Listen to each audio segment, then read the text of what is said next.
ভাল লাগিছিলে বহুত হয় আহিছিলে 4 দিন আহিছে দোকানৰ ৰুমতে মেকআপ কৰিছে ইয়াতে জুবিন দাই ইয়াতে মেকআপ কৰিছে দুইগৰাকী ছোৱালীকে মৰম কৰিছে বৌ লৈছে গৰিমা বৌ তাৰপৰা সৰুজনী ছোৱালীক ভাতো খুৱাই দিছে মৰমতে কাপোৰ দি গৈছে দুইগৰাকী ছোৱালীকে যেতিয়া ইয়ালৈ আহিছিলে তেওঁ আকৌ কৈছিলে 26ত ছোৱালী দুজনীকো লগ কৰিবলৈ আহিম কেনেকুৱা লাগিছে যেতিয়া আপোনালোকৰ দোকানলৈ যেতিয়া আহিছিলে শ্বুটিঙৰ সময়ত বা ওচৰতে আছিলে কেনেকুৱা লাগিছে ভাল লাগিছিলে তেতিয়া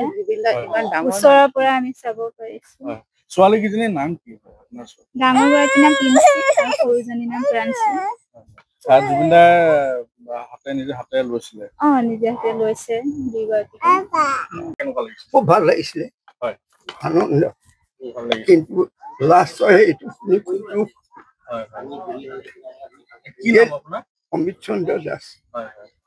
ওচৰৰ পৰা লগ পাইছে আপোনাৰ দোকানলৈ আহিছিলে ইয়াতে বহি ইয়াতে আছিলে জুবিন দাই কিবা কৈ থৈ গৈছিলে যাব সময়ত কৈছিলে যে যদি ভগৱানে ভালে থয় 26ত আকৌ এবাৰ আহিম কৈছিলে ন হয় ছোৱালীকেইজনী কিবা দিছিলে ছোৱালীজনী কাপোৰ দিছে ডাঙৰজনী আৰু সৰু দুজনী খুব মৰম কৰিছিলে গৰিমা বৌয়ে কিবা কৈছিলে তেখেতে একো কোৱা নাই খালি কাপোৰ দিছিলে সেই কোচত লৈ ফটো চটো মাৰি থৈ গৈছে ভাতো খুৱাই দিছিলে কেনেকুৱা লাগিছে যিহেতুকে শ্বুটিং হোৱাৰ পিছত ৰিলিজ দিয়াৰ পিছত ছবিখন ইয়ালৈ এতিয়া মানুহৰ খুব গৈছে এই দলংখনলৈ খুব ভাল লাগিছে আনন্দ আমি খুব ভাল পাইছো ভৱিষ্যতে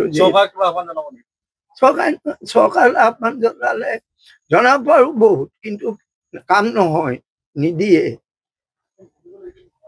নিদিয়ে আপুনি হয় বুলি ক'ব কোনোবা এজন বিধায়কৰ ওচৰলৈ যাওক ক'ৰবালৈ হ'ব কৰি দিম আজি পৰ্যন্ত ইয়াৰ লোকেল বিধায়কে কেইবছৰ থাকিলে ইয়াৰ পৰা ইয়াত কিমান পূজা পাতল হয় কিন্তু তেওঁ এইটো বনাম বুলি কয় আজি পৰ্যন্ত নবনাইছে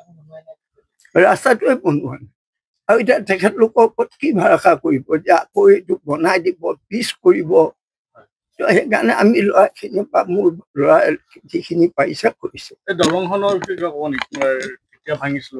এইটো মই ভগাটো এনেই 68ত বহি গৈছিলে